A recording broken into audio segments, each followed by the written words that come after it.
Just a reminder to remain muted until our question and answer at the end. We thank you for being here, and I now introduce Judy Geyer, who will lead us off today. Thank you. Good afternoon, everyone, and welcome back. This is our 5th out of 6 sessions, and today we are having Dr. Wendell Porter with us, who's going to talk about energy and supply and demand and connection with climate change. And I think I'm just going to leave it at that and turn it over to Carolyn Cox, who's with us again, to do the great job of introducing Wendell for our participants. Thank you, and we'll talk at the end. Carolyn, you're on. All right, thanks, Judy. It is my distinct pleasure to introduce today's speaker, who is the go-to on anything energy related, anything building related. He is a wealth of useful statistics, which is not an easy task. Very useful statistics for everyone. Anyone who uses energy should be paying attention to Dr. Porter, which is everyone. So with that, Dr. Porter is a senior lecturer with the Agricultural and Biological Engineering Department at the University of Florida.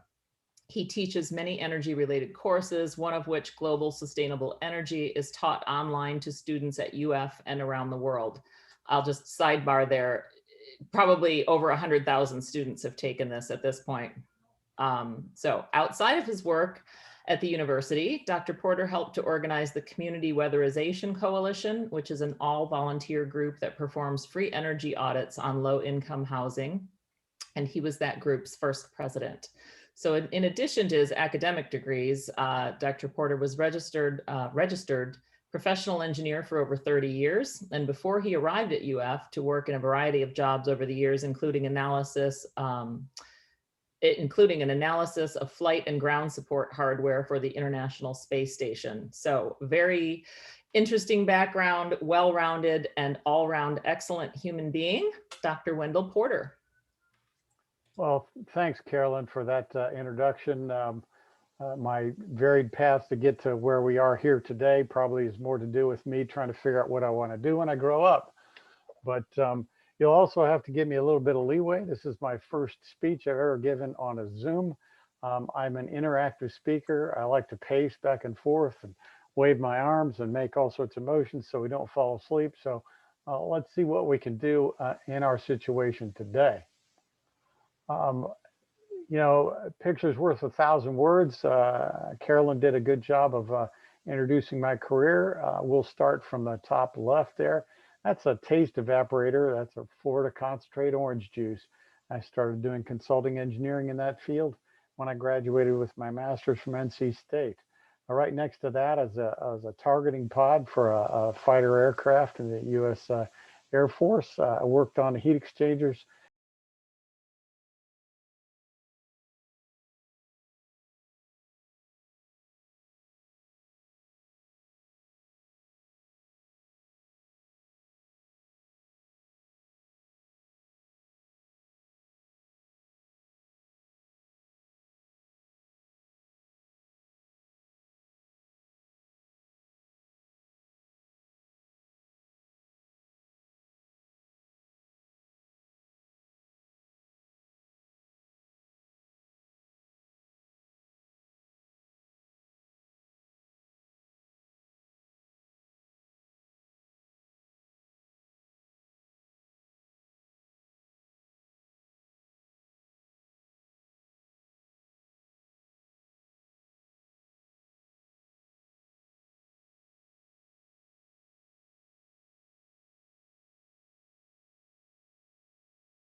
about global warming. Every administration during this time has funded research activities to actually look into this. So it's not like we haven't been looking. But the thing is, we need to make some decisions on this. So one thing is to look about these things, other things to make decisions. Now, early science, talk about climate change,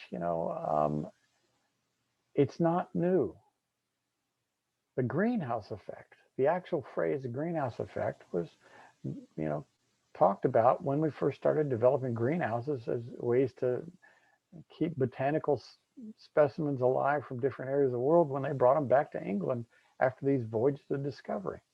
Joseph Fourier, I'm a heat transfer dude from way back, and he's one of the guys. The law of heat conduction is named after him, Fourier's law of heat conduction. So he came up with the phrase greenhouse effect, but the actual science behind it that said this gas in the atmosphere acted like a greenhouse gas to warm up the atmosphere. That actual science behind that was not actually delineated and talked about until Eunice Foote came along. Eunice Foote? What's that? Who's that? Well, yeah, that's a female, because the quote used to be John Tyndall in 1859, because people conveniently forgot about the fact that Eunice Foote, as a female scientist, predated John Tyndall with her work, and she actually got the work out first. A Smithsonian reader, a male colleague for Smithsonian, read her paper because she couldn't, as a female, read it. The least I can do is correct the footnote and correctly date that and say that the first person to come up with that was Eunice Foote. Congratulations. Further on, after that, Svante Arrhenius. Now, those of you that do anybody in chemical engineering, Svante Arrhenius came up with the rate equation, the actual chemistry rate equations from one reaction proceeding to another reaction. That was Arrhenius. He got a Nobel Prize for that, but this work he did on the global warming, he did before that, before there even was a Nobel Prize. He took a year off and said, you know what, all this coal pollution and all this smog I'm dealing with, before you have the name smog, I wonder if it's going to affect the atmosphere. So he took a pencil and paper, because they didn't have calculators back then or computers. He took pencils and paper, probably used logarithmic tables to enhance his ability to do calculations of big numbers. Took some of the theories of the day about atmospherics, Rayleigh scattering, all sorts of fancy words, and sat down for a year and figured out, gee, if we doubled the carbon dioxide in the atmosphere, what effect would it have on the temperature? Would it change with these new theories? Would it change the temperature of the atmosphere? And he came up with, if you doubled the parts per million of carbon dioxide in the atmosphere, you would raise the temperature there between 4 and 8 degrees centigrade. Remarkably close, without any accessibility to anything called a modern computing engine. And that was in 1896. The audience today, think about that for a second. Everything we've done since then is just data collection and refining the theory. It's not new. This is fairly old, and that's been something we've been staring at for over 100 years. But what about more recently? Well, in the 1980s, Exxon, fairly big corporation. I think it might even have a different name then, Mobil, Chevron, or whatever, but Exxon came, whatever. They started worrying about this and wanted it to affect the bottom line of their corporation. So they took some scientists and put some gear on the tankers and took plots of CO2 all over the world and came up with this graph. And the graph, I mean, you can actually, here, if I do the annotate, that means my mouse, you should be able to see. If I look down here at 2020 and go up here and look over, I get about right where, within this bandwidth, it's about right where we're at. About 1 degree centigrade and 410 parts per million. Yeah, marvelous prediction by oil company scientists. Yeah, they knew. Yeah, they knew. There's Jim Hansen back when he had hair. So in 1988, Jim Hansen, stunning speech. And this is about when I read the first article about it, a little bit between 82 and 88. I think before he testified, I read his article first. But he testifies that global warming has begun. It's not a thing for the future, it is here. So what happened next? What changed? Well, remember that whole beginning early slide where I talk about administrations, whether Democratic, Republican, conservative, liberal, whatever. We've funded this science for many administrations for many, many years. And many presidents from all parties have heard this information, act upon this information. Well, what happened? Well, when it got down to the point where we realized that the time was now, and actually was changing now, that we had to do something. When we had to actually act is when the politics changed. Because acting changes the way you deal with your life and your lot around you. So we're faced with a situation where our current conservative party in this country, the support for climate change has vanished because they didn't want to act upon it. In fact, you can actually say that the current conservative party in the United States of America is the only major conservative party on the planet that denies the science explaining global warming. Now, it's maybe impolitic for me to say, but for heaven's sakes, let the chips fall where they may, as they used to say. But it's a problem when the actual science is the point of digression. So, moving on. There's a picture of me with John Cook. Anybody familiar with John Cook? He's the guy behind the web page Skeptical Science. Go check that out when you get a chance. John Cook is the author, the primary author of the famous 97% report. We've all heard that 97% of scientists are sure that global warming is caused by people and the CO2 and fossil fuel burning. That's the guy right there. I got a chance to meet him when I traveled to Queensland and spoke at the Global Change Institute at the University of Queensland. Had the temerity to go down there and tell the Australians how to become a renewable energy, 100% renewable energy economy. That was a fun time, and I got a chance to meet John Cook. He made the website, Skeptical Science, because a good scientist, good engineer has to be skeptical. That's different from denying it. It means show me the proof, show me the science, and then I'll go along with it. He did that because of his father-in-law. His father-in-law was a huge climate science denier. And basically, John started collecting all the myths. And he knows scientists all around the world, and he's backed up by the best scientists in the world in climate science.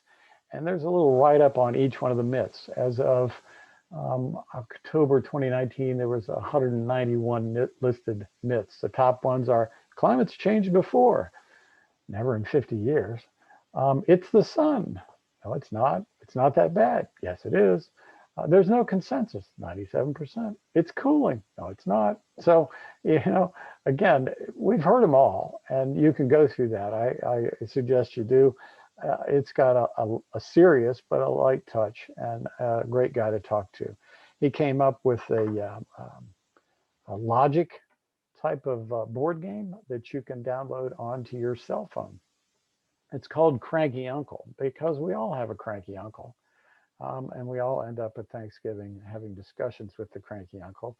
And John's a scientist, a communication scientist, who tells you about the science of communication and how you communicate science that might have some different pathways on it and how you do that honestly.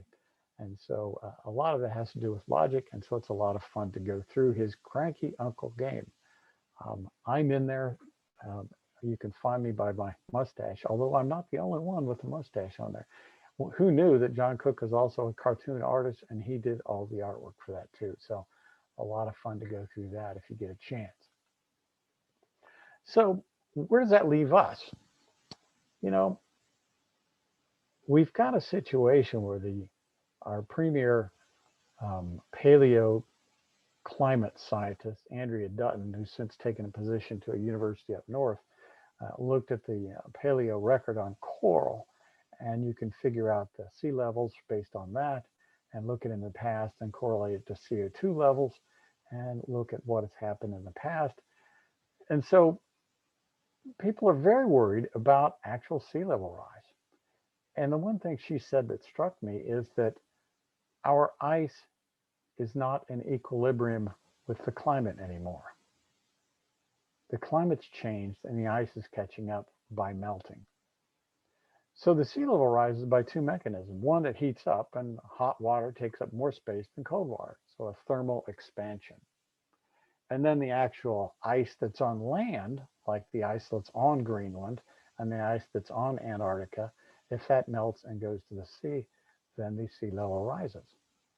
So I've taken a couple areas around the state, and we'll take a look at it real quickly here, and give you some ideas of what's going on. But let me point out that most of our development is on the coast. Most of our population centers in the state of Florida are on the coast. Most of our oil infrastructure, our energy infrastructure, are also on the coast. What I didn't know before I started digging into just the state of Florida and not the entire planet on energy, global sustainable energy is the course I did. But if you're just looking at the state of Florida, what I didn't know is that most of the oil products that we use, oil, diesel fuel, heating oil, propane, comes in by sea. It does not come in via pipeline from the mainland, from the rest of the country. It comes in by sea and is transported by barge and tanker to Port Everglades up there in Fort Lauderdale, and Port of Tampa. And so there's big oil supply depots there, and that's how the state gets most of its gasoline and diesel fuel, propane, and fuel oil. I did not know that. So they're being right on the coast. What happens if they flood?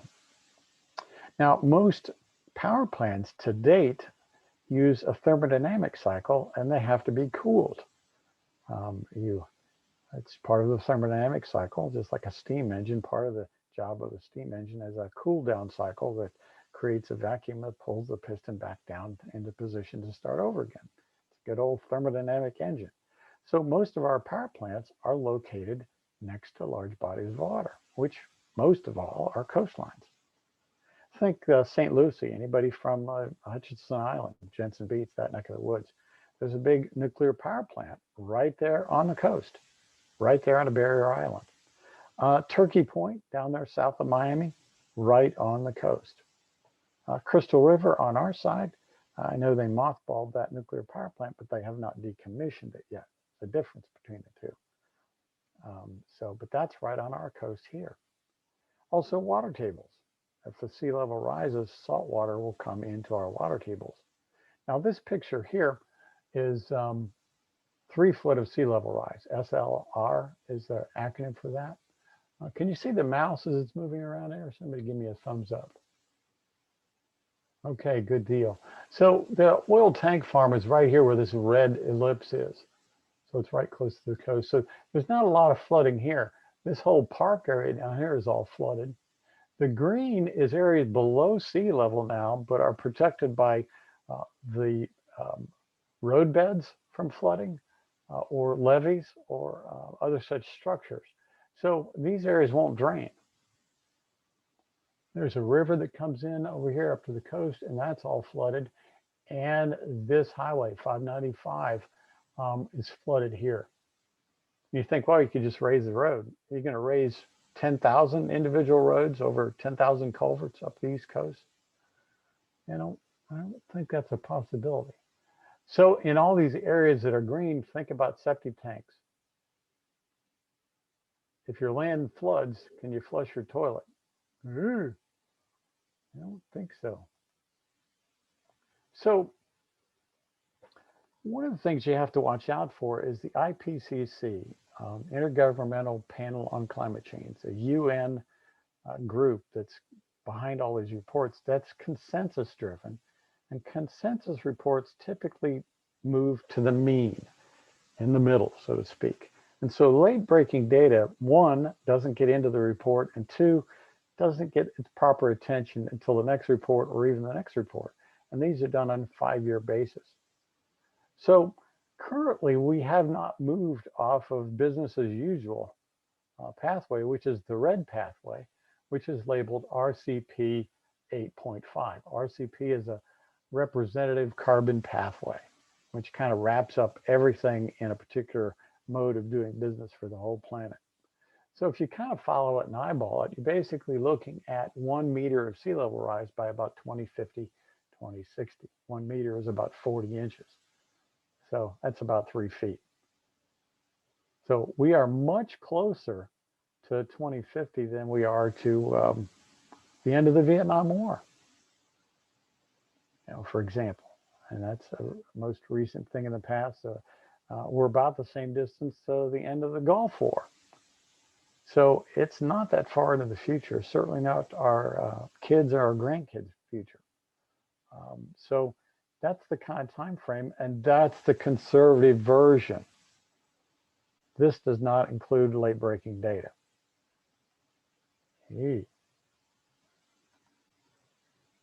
It's kind of an eye chart. I kind of cobbled together some stuff. It's a little hard to read, but here's our coast by Miami, and this is the saltwater intrusion line, the red line. This is 27 as it goes up to Hialeah. There's a water treatment plant in Hialeah, and it's sucking the groundwater down, and there is pulling the saltwater intrusion line up that line towards the well. As soon as it gets there, the well's done forever because you've contaminated it.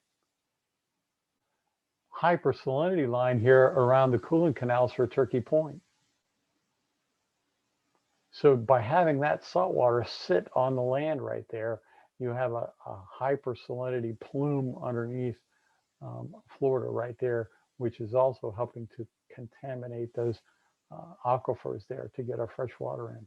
Underneath this insert, about right there on the coast, is Virginia Key. Virginia Key, anybody from Miami here? Virginia Key is the place that has the incredibly large centralized wastewater treatment plant for Miami. So imagine having your wastewater treatment plant out on the ocean.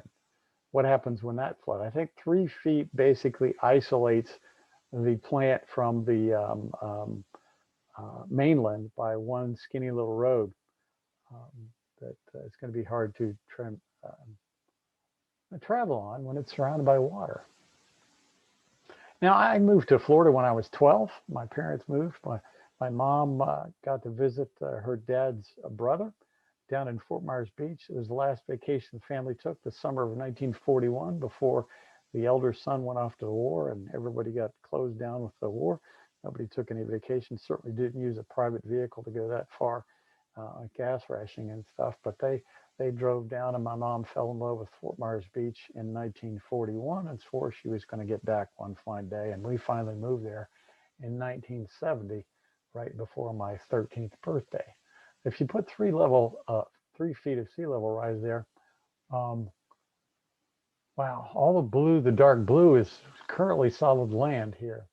That's Hendry Creek going up, and you go all the way to Gladiolus.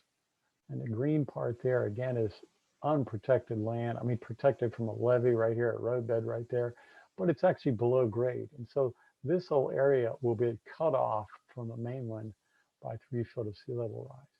Now, this arrow over here is a Shell Point Village, which is a retirement village, which you might have independent living, assisted living, memory care living.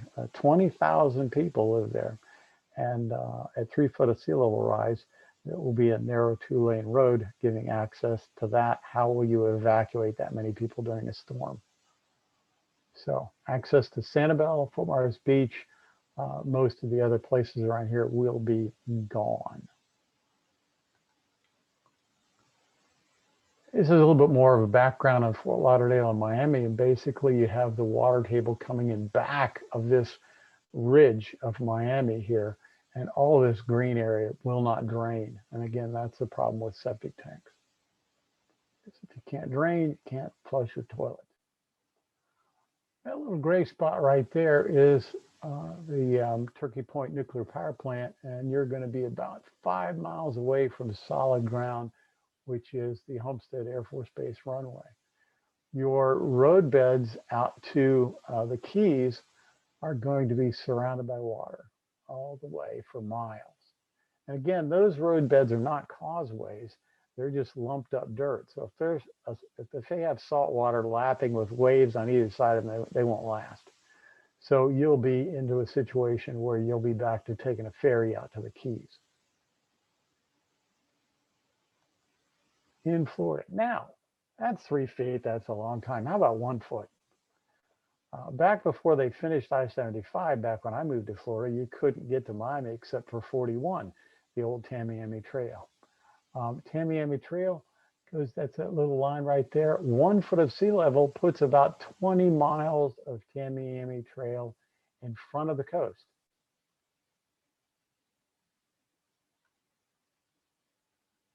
So that'll be interesting.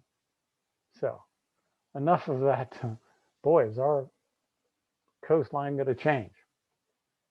So what do we do about all that? I mean, basically, you have any number of satellites, any number of research organizations around the planet by every different country out there, European Union, Chinese, the Russians, the Americans, Australians, everybody, taking a look at data screaming in from this world, telling us that this stuff is going on. Sea level is rising, the ice caps are melting, things are happening. So what do we do? Well, it's time to change. It's time to change quickly. First and foremost is transform our electricity system. We use electricity for a lot of things. It's the most higher ordered energy form we have. It's marvelously diverse. You can do all sorts of things with it, from heating a cup of tea to running a motor to turning on a television set to charging up a smartphone. So transform our electricity system to something that doesn't spew out carbon dioxide. Next, transform our transportation system to something that doesn't spew out carbon dioxide. The outline of these changes already exists and the pathways already exist. The IPCC, recognizing they were a little bit late in their suggestions on what to do, they were just science telling us what was going to happen, but what we needed to do was missing, so they issued an interim report in 2018 called a IPCC special report, basically boiled down to, we got to get rid of 50% of our CO2 emissions by 2030 and essentially off of it by 2050. So there's a nice guideline. I can get behind that. Somebody tells me what to do. Now, I always like to find out, what am I doing? How do I compare? Am I doing a good job or am I not doing a good job? And so this double bar graph here, like a little bit of explanation. The blue is dollars of gross domestic product per megawatt hour. Megawatt hour is 1,000 kilowatt hours. So it's how much wealth do I produce per electricity use. So electricity use is an energy use and it's parasitic. I got to pay the utility bills before I do anything. So in terms, if I could produce more wealth for less electricity, I'm doing better with my economy. So the higher the blue bar, the better.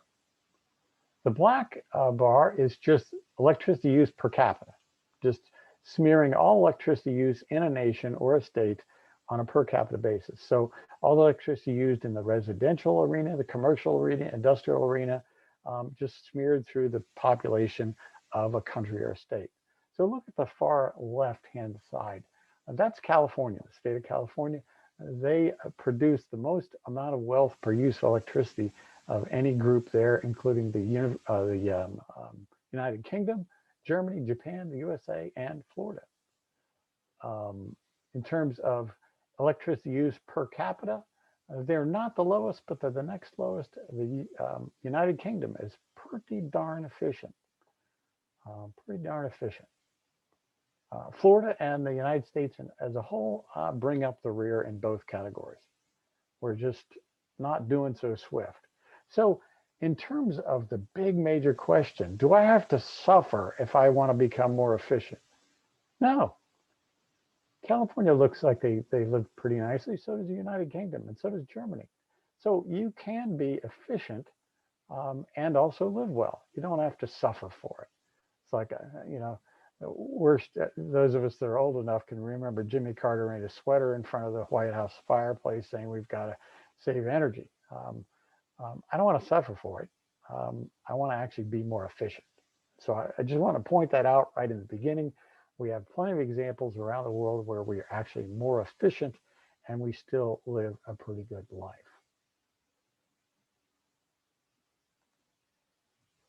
So we have an issue in this country where, unlike other countries, we use the vast amount of our electricity in our built environment.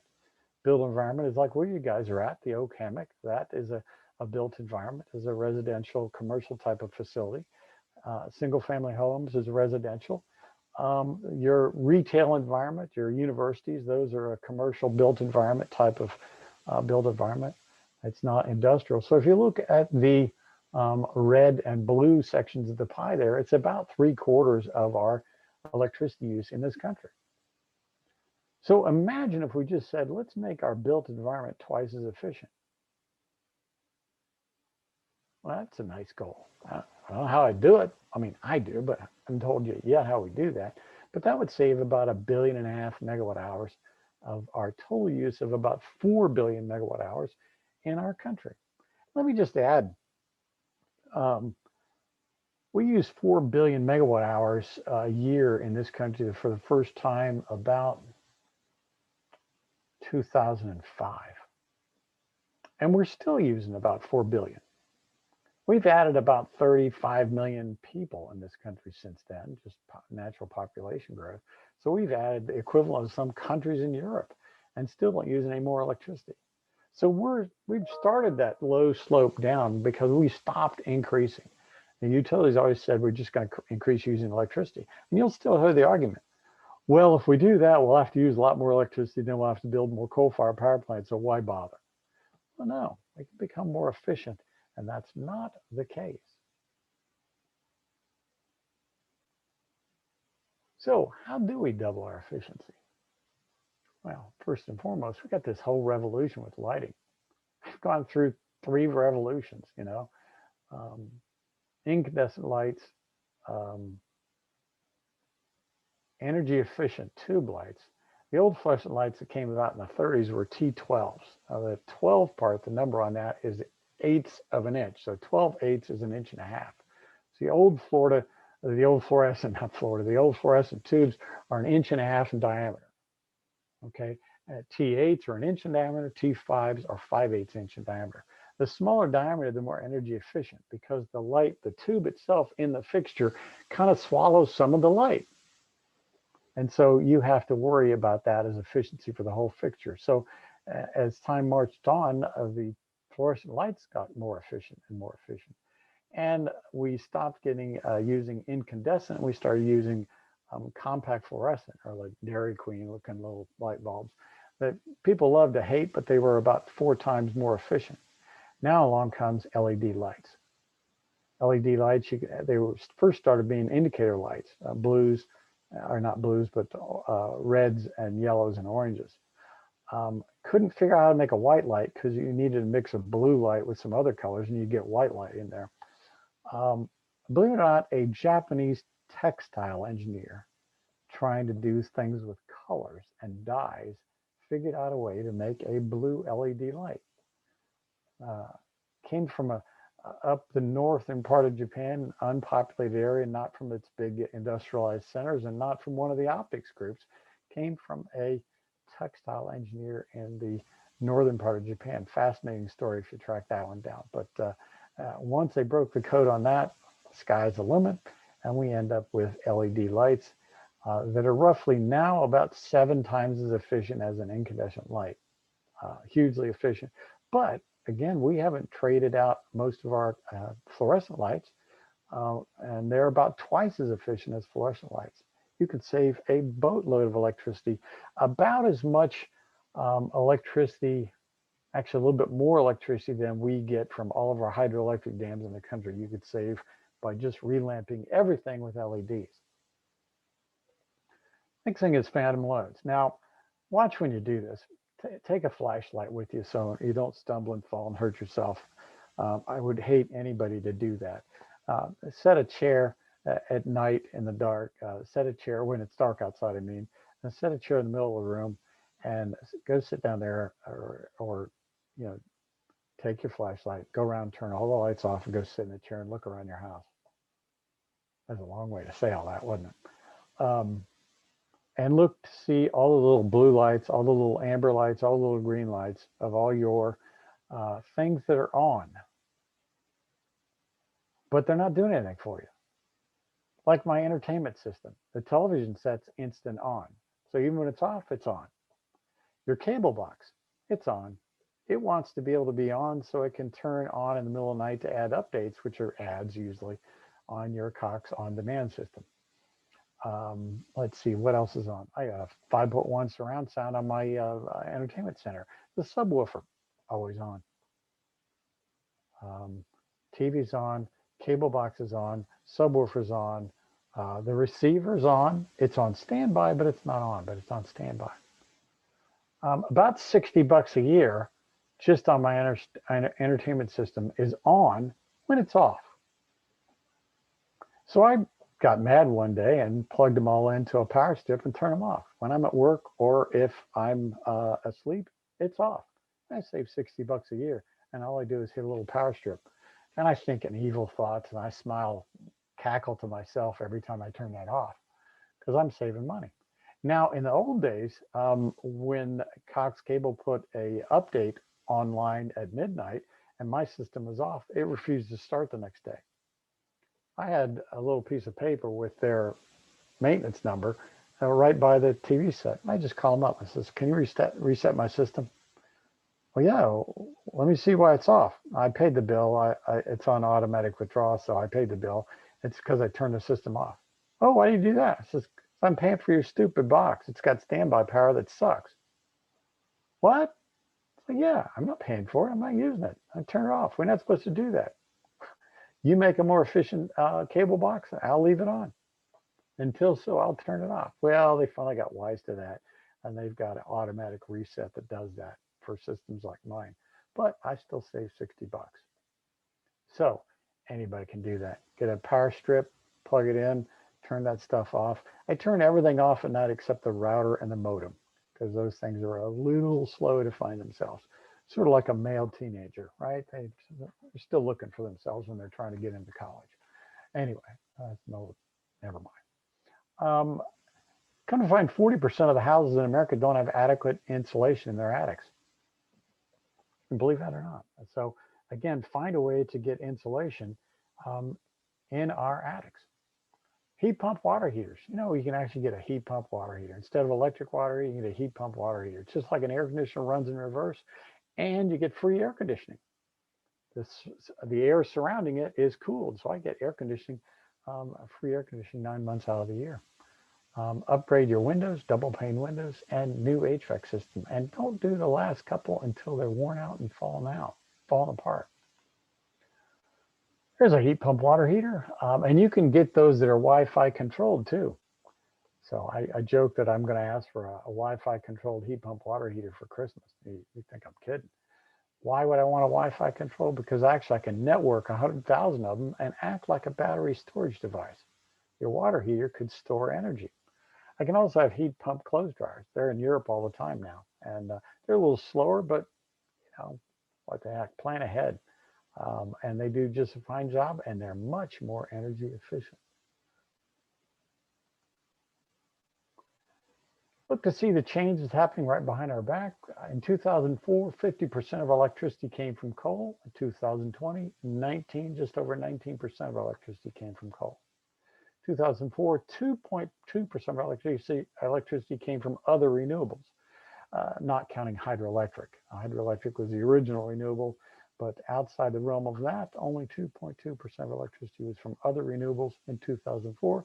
Now, in 2020, 13.6%. In 2004, 29% of electricity came from non-fossil fuel sources like nuclear power, hydroelectric, and other renewables. Now it's over 40%. And probably within 3 or 4 years will be over 50%. So big changes happening in that. So remove fossil fuels from the grid. In 2020, the US has 120,000 megawatts of wind power. We're going to need about 400,000 megawatts of wind power. Again, that's a pretty high expansion rate, but not as high as what we did when we transformed our military in 1941 to 1945. So if we need to do that, we can do that. In 2020, we have 96,000 megawatts of PV installed. 96,000, almost 100,000 megawatts. Probably by now we do, being it's already April. In fact, I'm sure we do. By 2030, if we have 575,000 megawatts of PV, that will be a good thing. So, become more efficient. Change the light bulb today. Get your association to change the light bulb today. Change your thermostat 1 degree. Even if you cool down your house below like about 77, you're cooling your surfaces down inside your house below the dew point. In the middle of the summer, our dew point, wet bulb type of temperature that surfaces will condense on is around 77 degrees because it's a hot, humid climate we live in. One of the most hot, humid climates in the country here. And so if you cool a surface below that, you'll get condensation and mold. And the more mold you have in there, the more indoor air quality problems you have, the more problems you'll have with allergies. Wash clothes in cold water, combine trips in your car, keep your air pressure up in your tires. You know, I didn't really pay attention to that till I had a car with an air pressure sensor in it. And I realized with the Prius I had for quite a while, for 12 years, that my mileage did suffer when I didn't check my air pressure. So drive like your children's life depended on it. They do. Personal goals, use less water and electricity this year. So first and foremost, a renewable energy portfolio standard for the state of Florida. Make sure that we transition to a renewable grid. These are the kind of things that will make a big difference. Think if I get all my electricity from renewable energy, and if I transform all of my fossil fuel use to electricity, you think I'll use a lot more electricity. Think about heating my spaces with a heat pump instead of a fossil fuel heater. I'll use more electricity, but it's more efficient. If I make my built environment twice as efficient, that energy I save, that 1.5 billion megawatt hours I save, is just enough to electrify all of our transportation. I could run all of my cars and all of my diesel trucks off of electric transportation with what I save from making the built environment twice as efficient. Bingo. There you go.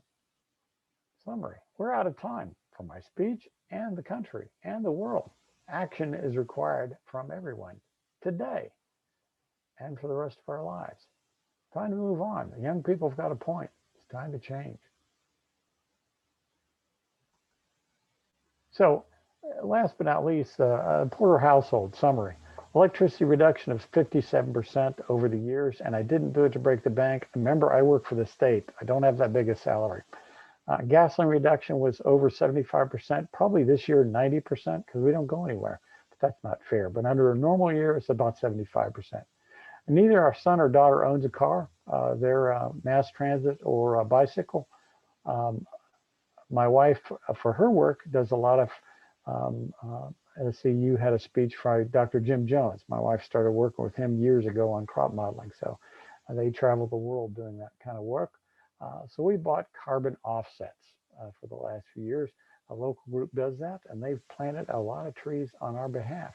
What's next in my own house? A heat pump, water heater, redesigned pool pump, a heat pump, clothes dryer. Now I'm only going to replace those when they break. And my clothes dryer just broke, so I might do that right now.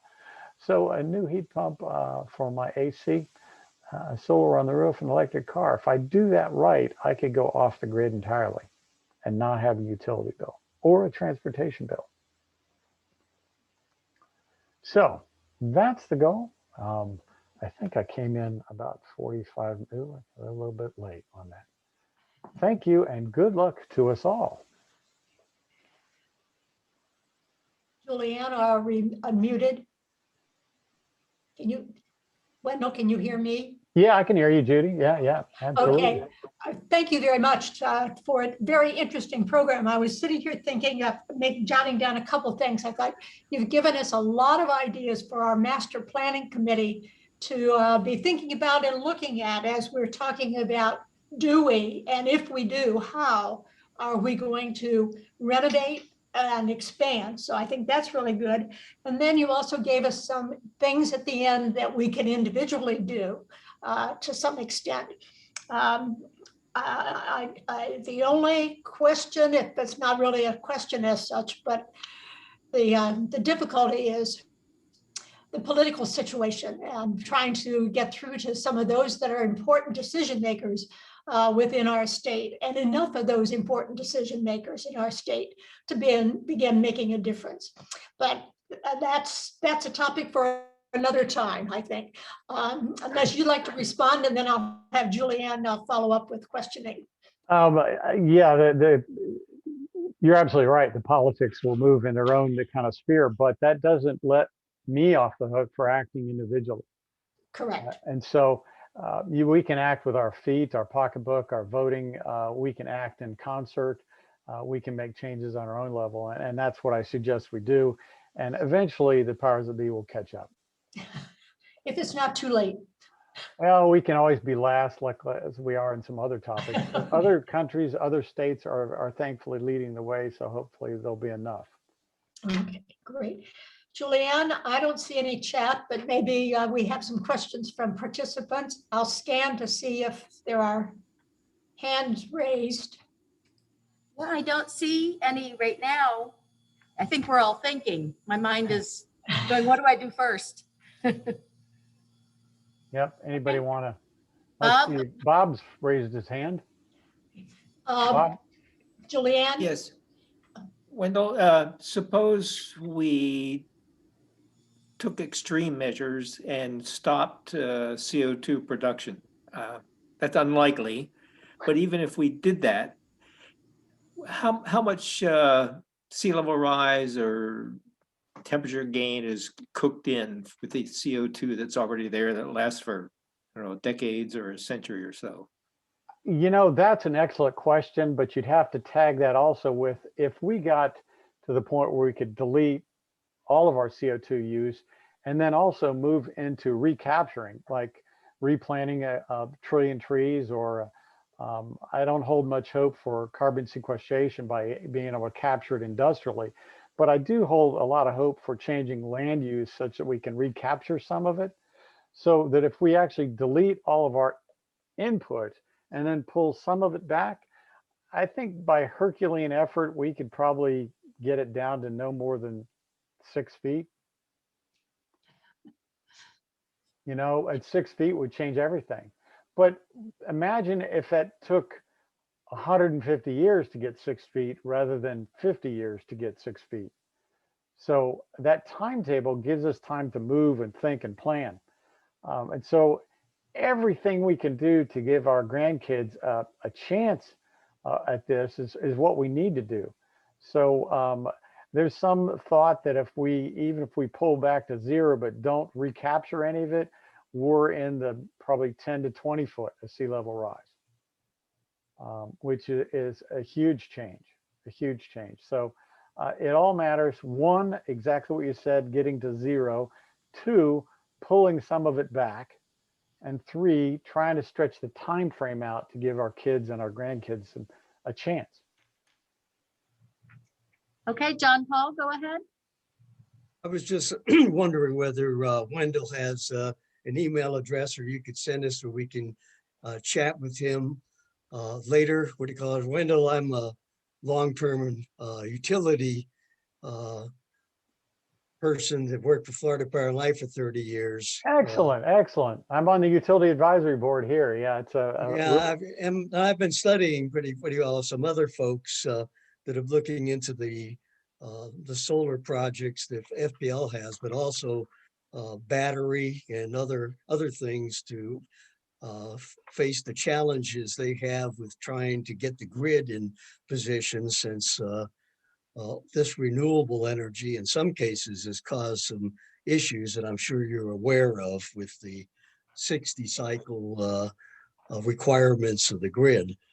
Uh, so there's some folks that have been doing some work in that area with green energy and other things like that that perhaps offline we can chat about. Yeah, absolutely, absolutely. I just put my email list in there for everybody. I And put I was it going in to the say, chat room. Wendell, I'll be glad to forward your email to John Paul and Yep. he can get in touch. Okay. Absolutely, absolutely. Yeah, there's a lot of going on in the utility industry. Unfortunately for us in the southeastern part of the country, we don't have as many different types of renewable energy available here. We basically got solar and a little bit of biomass, and that's about it. Vermont right now gets 99% of its electricity from renewable energy, hydroelectric, biomass, wind power, and a little bit of solar. So Idaho is about 85%. Many states are moving out quite far afield. Iowa, for instance, gets almost 60% of its electricity from wind power right now. So again, lots of different states taking a different avenue on this and making great progress. I did work for Pacificor for 10 years too, which was out in Oregon, and we got a lot from the Bonneville plant. Yeah. We got home dams, and it actually was Next Energy, Florida Power and Light, that built all the windmills Yeah. that they used in that Pacificor derived their energy from. Yeah. Yeah. And there's a first wind farm off the coast of England that is floating. They're not registered. They're not tied to the seabed out there. They're floating. So for those of us off the coast of the Pacific side of our country and off of Japan, where there's no shallow water, you're going to have floating wind tower powers or wind power towers. And they do that now off the coast of England. So kind of a nice issue there. Julianne, do you see this chat from Carolyn? Do you I want me? do. I thought that was just a comment. Do you want me to read it?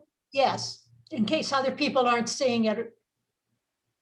Okay, so Carolyn Cox says, according to latest science, not just sea level rise, baked-in impacts are about 20 years out, even if we reduce CO2 emissions to zero. Right. Yeah. So there's no way to change what we're looking at right now. Again, that's why I put the 1 foot out there. Even 1 foot, which we're absolutely going to see, puts 20 miles of Tamiami Trail in front of the coast. Yeah. You know, that's just crazy to think about. My childhood home will be underwater. I grew up at Fort Myers Beach on the very lowest section of Fort Myers Beach.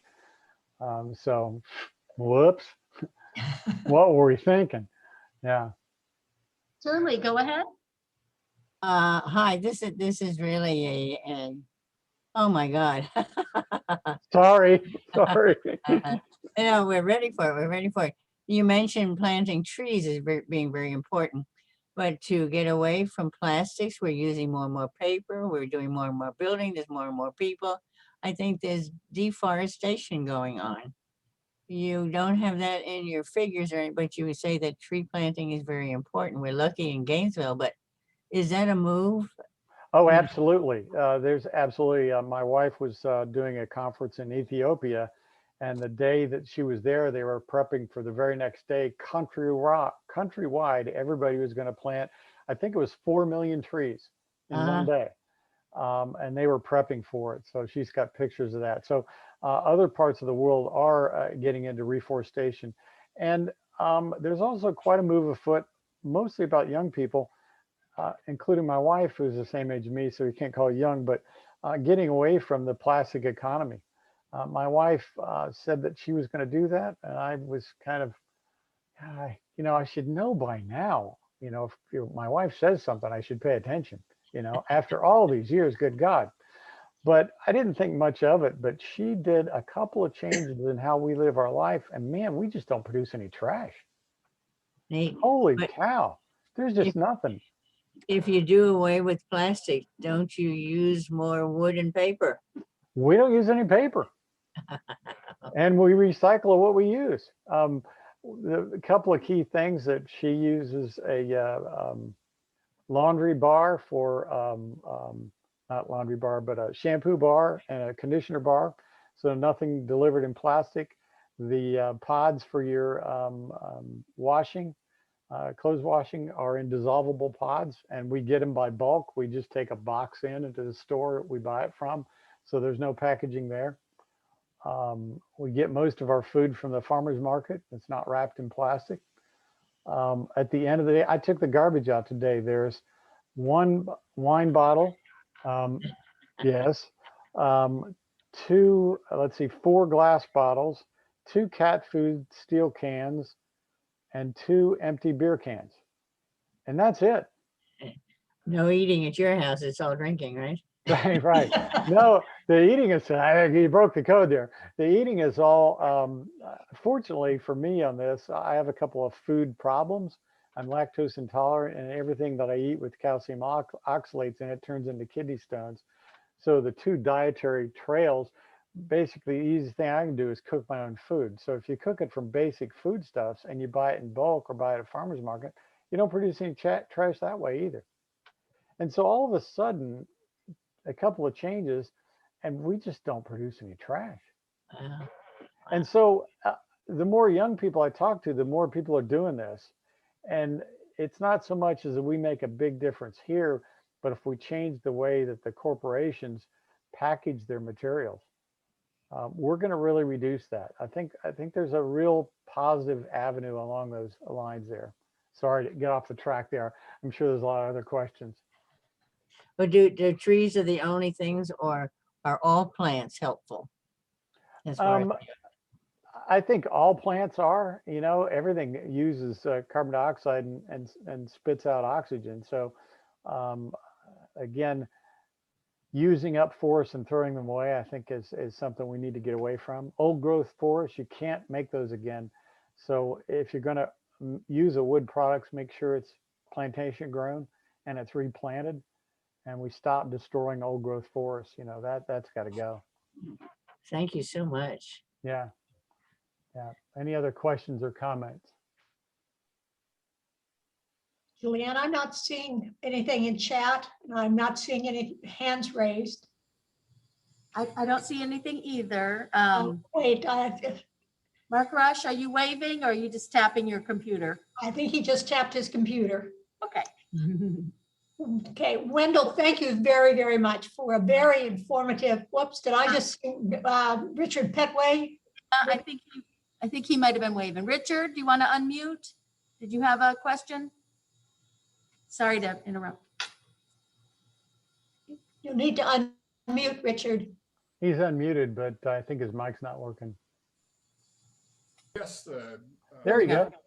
I've been persuaded by many trips to South Korea because, as you know, the Korean War basically devastated the forest. There are no trees in North or South Korea that I'm aware of, and so the government has had a deliberate and large rehabilitation of trees, and it has been over many years.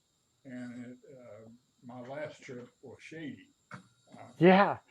And so countries can do it when they get the willpower behind it, and it becomes, I do though notice that Brazil, burning of the rainforest is continuing, even under the new leadership.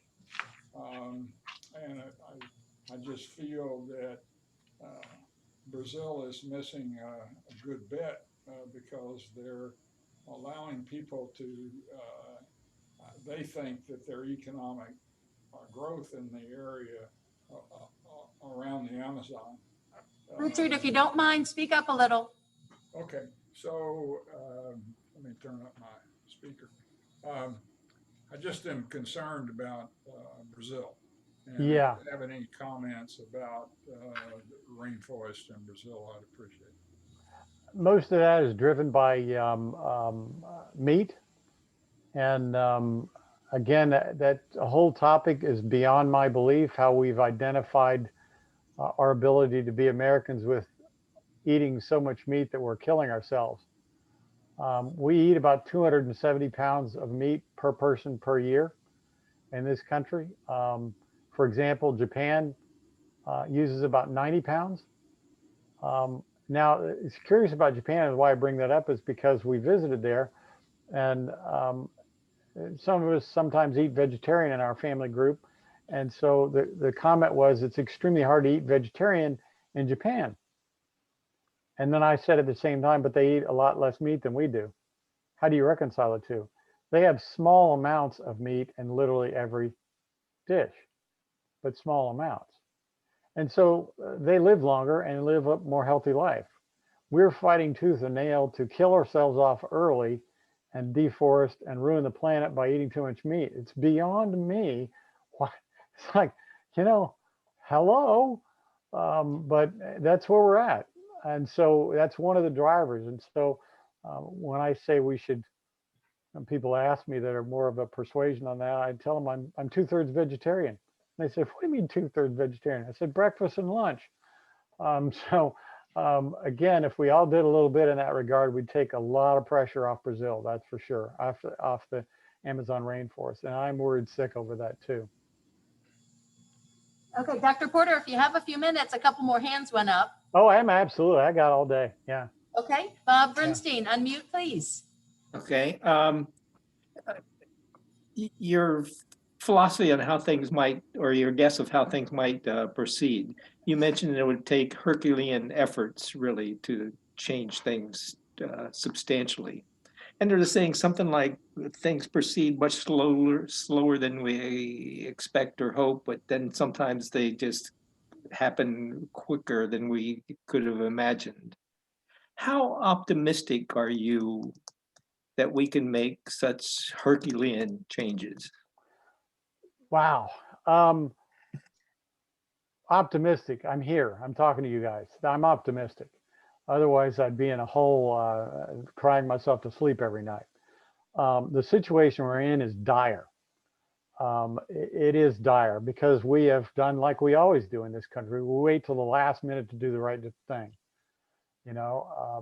We did that in World War II. The entire world is at war, and we pretend we're not going to be involved. And we get slapped in our face on December 7th, and all of a sudden rise up and do the right thing at the last minute. We built 900 military airplanes in 1940 and 63,000 in 1943. So don't ever underestimate the ability of this country to act and act quickly. That being said, we're actually on the right track right now. We are electrifying our transportation. We are installing a renewable grid that's non-fossil fuel driven. We are doing all these things. We just need to do them much faster.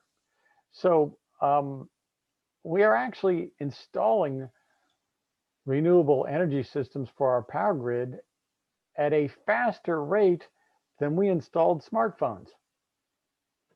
And look how fast that happened. So by 2030, our electric grid in this country will be essentially a non-fossil fuel. But the kicker is transportation. Will we transform our transportation that fast? So we'll get off coal and we'll get off a big chunk of our natural gas when we make the grid renewable. That's 40% of our natural gas and all of our coal. So coal and a big chunk of natural gas will go when we make the grid renewable. Redoing the built environment to use only electrical stuff instead of primary energy, like think of natural gas for our stoves and space heating and water heating. Changing out all those appliances, that takes personal action on many houses and many homes. That will be much slower. So putting together the right policies to speed us all along, to make us want to do the right thing, that's the key. That's the key. Am I optimistic? Yeah, on a good day, but I got my poor brother late at night when I had 2 beers in me and I got him going. And I gave him about 15 minutes blast of where we actually were. And he uttered a Watergate era expletive deletive and says, "Man, you're scaring me." So we got our work cut out. We got work to do. And, you know, nobody's off the plate here. Just because I'm fixing to go into retirement doesn't mean I get to go off into the sunset and not do anything. I got obligations. We live on this planet. We got obligations to make sure that this keeps going forward. Much appreciated. Thank you. Yeah. Thanks, Bob. Good question. Hard question. I love that phrase, we have an obligation. Michelle Donnelly, go ahead. I have two comments to back up. What's her name? Sorry. Anyway, talking about planting trees. You had been talking about planting trees. And I've just had a few friends die lately. And when you go to their obituary, there's a place down there that says you can plant a tree. Yeah. I don't know how much that's going to cost, but I'm thinking with our advanced ages, maybe we should click on that and do that. Just that one thing would help. And the other thing that I'm concerned about, or just have a question about, is the electric cars. You have to drive around to find an electric pump to do your car. But what's providing electricity for those things, like down in the shopping center area and stuff like that? That's all gas, isn't it? And we still need to have some gas in order to make electricity to make electric cars go. Well, great questions all the way around. Let's start off with the plant a tree as a donation at your funeral service. That's a great idea, and I'll go one further. I used to think cremation, because the idea of throwing away that stuff on the ground just was terrible to me. And then I looked at how much natural gas was taken to burn you up at the end of your life, and I'm like, ooh, it's not a small amount. So there's that green burial now. There's the prairie. I can't remember, right here in our own neck of the woods. Prairie Creek. Prairie Creek, right? Thank you. I think that's the way to go these days. And our retired commissioner, Hutch Hutchison, lists his occupation as chief gravedigger down there, an occupation that I think is honorable. So I'm thinking more along those lines as a way on that end of our lives to make a difference. Now, your electric car business, you're absolutely right. A couple things you got to be aware of. The electric motor is about 97% efficient. The most efficient internal combustion engine is about 38% efficient. So just on a apples to apples, you're going to use less energy in an electric car than you are internal combustion. So even if it was a total coal grid, you would become marginally less polluting by going electric. Right. However, at the same time, we are going renewable, and the more renewable you get, the more clean your charging of your car is. So that's our obligation to do that. Where is the electricity coming from? Again, most of it in this neck of the woods will be solar for our electricity. And one of the reasons that we'll be able to get away from having to put so many batteries in is because we'll use the batteries in our car. Imagine solar in the middle of the day coming in as a big swath of electricity coming in, and the grid says, I got nowhere to put it. I can't use it. I'll have to curtail it. Well, the other thing is have a little notice come in. Everybody plug your cars in, charge your cars now. And in the internet and the grid of the future, you'll be able to actually pay on a basis of, gee, if I agreed to charge my car during the middle of the day, I can get a reduction in the cost of my electricity because I took it off their hands. I bought cheap electricity. So time of use will be good. So we'll be able to save on both ends of that. So the grid will get more efficient. Now, as far as charging, most charging will be done in our houses. Again, I'll put a charger in my garage and charge overnight from my own house. So most of the miles driven will be charged. Only on trips will I have a need for a charger. Now, Tesla stole the march and really did get a market leader on that by putting in their own international national charging grid right from the very beginning.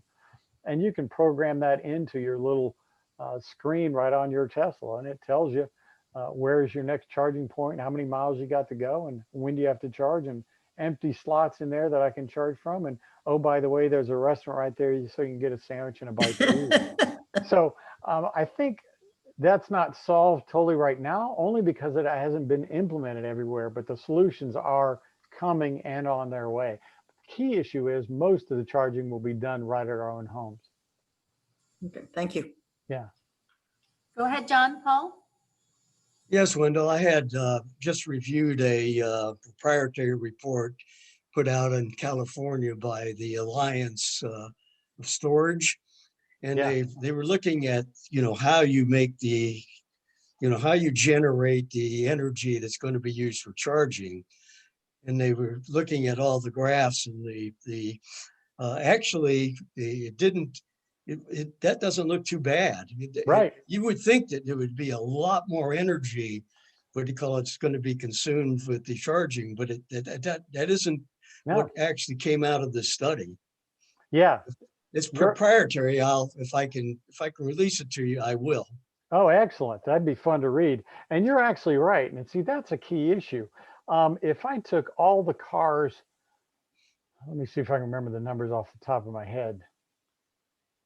If I took all the cars and all the miles driven, a vehicle miles traveled in this country is about 3 trillion. Yeah, that is, where's my calculator? Don't go too far from my HP 15C that's now 30 some odd years old and on its 5th set of batteries. So if I took 3.2 trillion miles and multiplied by 0.25 kilowatt hours per mile, I would end up using 800 billion kilowatt hours or 800 million megawatt hours, which is only 20% electricity use in the country. So if I made my built environment twice as efficient and saved $1.5 billion, I'd still be using less electricity. So exactly what John Paul said is, then the matter is how you integrate that into the grid. I want to charge. No, I want to charge. No, I want to charge.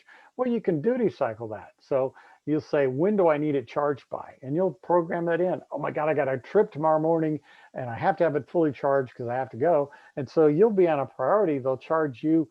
Make sure by the time you leave in the morning, it'll be charged, but you might have to pay extra for that privilege. And somebody else says, I'm just going to work tomorrow. Put me on the low duty cycle, And so the utilities have technology to do that today. they will have, they don't now, but Well, they that's have why- time of day. Yeah, They can charge you time of day. they can in certain areas of the country have already incorporated. You have to have AMI, automated meter infrastructure, advanced metering infrastructure. Florida Power and Light has that today. Yeah, well, our local utility is a little bit behind on that. We're fighting tooth and nail to get that incorporated, but you have to take on some debt to do that. So anyway, the fact of the matter is, yes, they can do that today.